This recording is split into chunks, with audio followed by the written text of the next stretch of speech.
Ever wondered how to get your hands on the legendary Shard of Verathiel in Diablo 4 Season 5?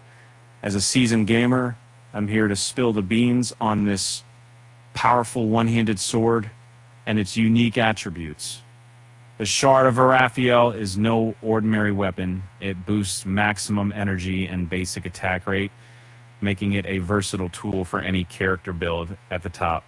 And to find the Shard of Verathiel, you'll need to join the seasonal event Infernal Hordes, which becomes available after completing specific quests in the season's main storyline.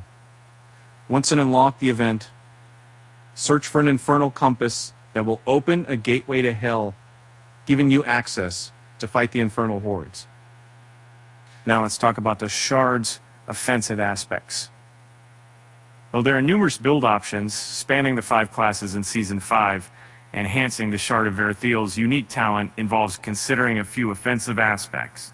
Some aspects, like aspect of the expectant and rapid aspect, benefit all characters, while others cater to specific classes.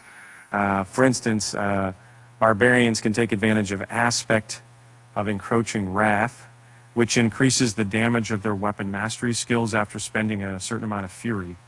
Meanwhile, druids can harness the power of Runeworker's Conduit aspect, which enhances their storm skills and deals increased damage to crowd-controlled enemies.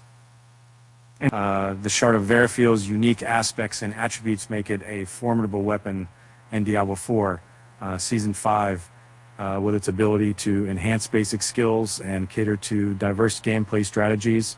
It's no wonder gamers are eager to get their hands on this legendary artifact. And now, for a little humor, why don't we ever see Diablo playing hide and seek? Because good luck hiding when you're on fire. With that said, thanks for watching, and stay tuned for more Diablo 4 tips and tricks. Don't forget to subscribe to our channel and hit the like button. Happy shops. Don't forget to a lot of fun gaming.